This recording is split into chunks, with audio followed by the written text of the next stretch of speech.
Hello दोस्तों। आज मैं शेयर करना चाहता हूँ आपसे कि एक इंसान अपनी लाइफ में एक कब वो पॉइंट आता है कि किसी भी रिश्ते से या किसी भी चीज़ से जब उसको अंदर से लगता है आई एम डन, बस अब इससे आगे नहीं हो सकता मेरे से कुछ। तो मैं अपने बारे में बात करूँगा कि जो हमारा रिश्ता था उसको बचाने के लिए मैंने क्या कोशिशें की, कहाँ तक गिरा मैं नीचे अपने रिश्ते को बचाने के लिए, संभालने के लिए, और कब मैं हाथ जोड़ के खड़ा हो गया कि बस इससे आगे मैं नहीं जा सकता, अब ख़त्म, आई एम डन।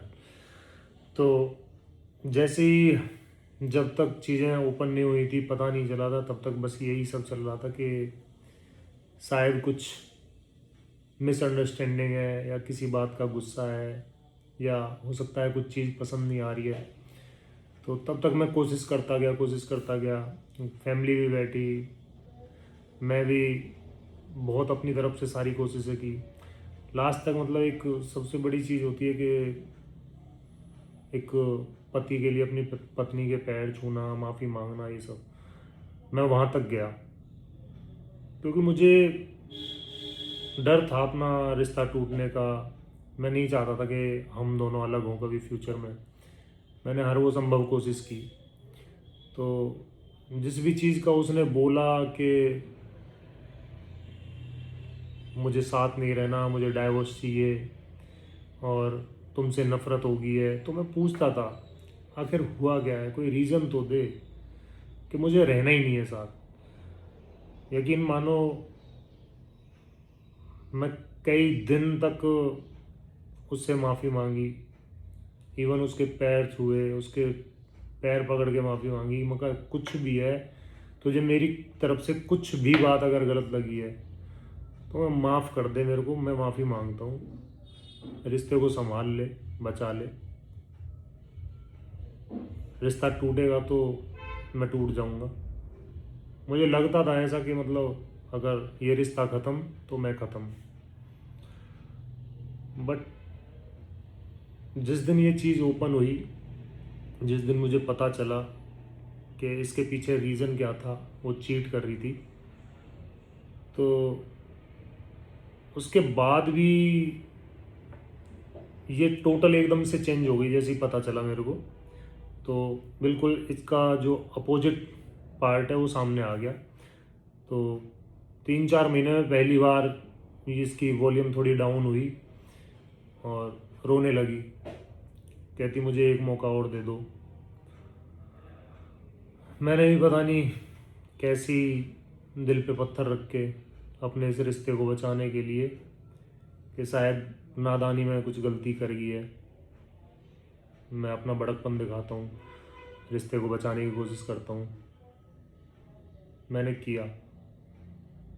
मैं इतनी बड़ी गलती, पता नहीं, मुझे भी नहीं पता मैं कैसे माफ़ कर गया, कैसे सोच लिया कि मतलब इस चीज़ को भुला के आगे बढ़ते हैं। तो मैंने उसको एक चांस दिया। चांस देने के बावजूद 3-4 दिन बाद वो रात को घर से गायब हो गई। मैं इसके घर पे बताया, मेरे घर पे पता चल गया, दोस्तों को पता चल गया। मैं पुलिस चौकी गया, मैंने कंप्लेंट की क्योंकि मेरे को ये भी नहीं पता था कहाँ है, किसके साथ है। तो कंप्लेंट भी ज़रूरी थी, नंबर 1 था, बात हो नहीं पा रही थी, संपर्क नहीं हो पा रहा था। 2 दिन बाद जब ये पुलिस चौकी में आई थी तो मैं जैसी पुलिस चौकी पहुंचा तो बाहर वकील खड़े थे। अंदर जब मैं गया तो केबिन में ये खड़ी थी, इसके साथ 2-3 वकील थे। मैं समझ गया था कि पूरी तैयारी से आई है। मैंने इसको जाके वहाँ फिर भी जब फर्स्ट लुक मैंने इसको देखा तो मैंने इससे पूछा ठीक है तू, कहती हाँ। मैं क्यों किया ये, मैंने तो माफ़ भी कर दिया था। कहती विनोद मुझे नहीं रहना ना तुम्हारे साथ, तुम मानते क्यों नहीं हो। तो वो पॉइंट ऐसा था कि बस आई एम डन। तब मैंने इसको बोला कि आज तक तो तू मेरे साथ नहीं रहना चाह रही थी, बट आज से मैं तुझे रखना नहीं चाहता, मेरे लिए तू आज से ख़त्म। उसी टाइम हमने जितनी भी इंस्टा पे वीडियोस वगैरह बनाई थी, ये बोलती थी कि उनको डिलीट कर दो, काफ़ी टाइम से बोलती आ रही थी। बट मुझे ये लगता था कि किसी चीज़ से गुस्सा है, नाराज़ है, पता चले आज मैं डिलीट कर दूँ, फिर बाद में सब चीज़ ठीक हो जाए तो बाद में रिग्रेट हो। तो उसी टाइम मैंने डिलीट तो नहीं की, मैंने इसके सामने ही आर्काइव करके सारी फ़ोटोज़ वीडियोज़ इसको दिखा दिया होगा, देख। इंस्टा से भी सारी वीडियोज़ फ़ोटोज़ सब मैंने आर्काइव कर दी, किसी को कुछ नहीं दिखेगा। बट अब मैं तुझे एक्सेप्ट नहीं कर सकता। अब तूने अपनी मर्यादा सारी लांघ दी।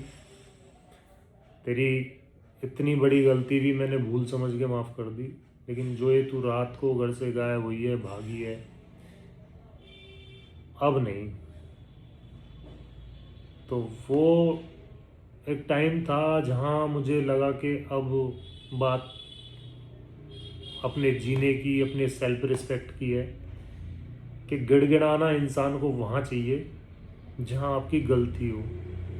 अगर आपकी गलती नहीं है और सामने वाला आपको नीचा दिखा रहा है, या आपके साथ रहना नहीं चाहता, या वो कुछ और ही प्लानिंग कर रहा है, वो गलत है, उसका कहीं अफेयर चल रहा है, कुछ भी, तो वहाँ आपको अपने माइंड में ये चीज़ें लानी पड़ेंगी। आपको सोचना पड़ेगा कि भाई अब नहीं, अब इसको आज़ाद करो और खुद भी आज़ाद हो जाओ। उसको क्या आज़ाद करना, आप आज़ाद हो जाओ उस रिश्ते से, ताकि आप तिल तिल के ना मरने से बढ़िया है उस चीज़ को वहीं ख़त्म करो। खुद को टाइम दो, खुद पे वर्क करो। सोचो कि आपका इतना करने के बाद भी, इतना प्यार देने के बावजूद, इतनी अच्छी फैमिली मिलने के बावजूद, अगर कोई इंसान फिर भी आपको चीट कर सकता है, तो इस दुनिया में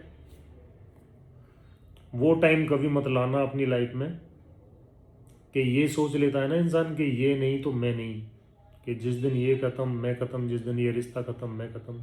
तो ऐसा कुछ नहीं है। रिश्ते ख़त्म हो सकते हैं, आप कभी नहीं।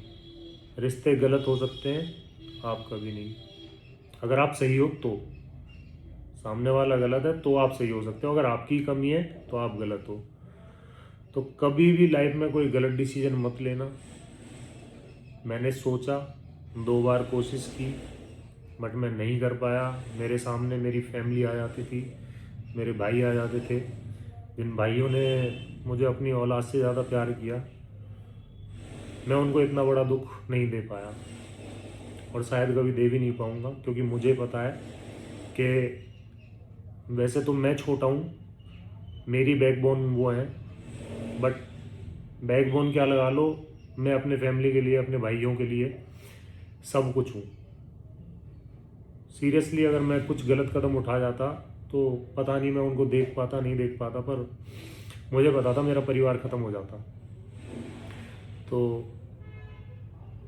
मैंने खुद को टाइम दिया, अपनी फैमिली की तरफ सोचा, अपने भाइयों की तरफ सोचा जिन्होंने मेरे को अकेले छोड़ा ही नहीं। उनको पता था इस टाइम इसको मेरी ज़रूरत है। मेरे को बुला लेते थे, 1-1 घंटे 2-2 घंटे मेरे से बात करते थे, समझाते थे। उस टाइम मेरी समझ में नहीं आता था, बस मैं जी जी करके सुनता रहता था, उठ के चला जाता था। तो एकदम उस टाइम पे तो सब चीज़ें संभलना बड़ा मुश्किल हो जाता है, बट यही कहूँगा कि अपनी विल पावर थोड़ी मजबूत रखो। रिश्ते नाते जो बाहर के बनते हैं वो चलते रहेंगे, आते रहेंगे।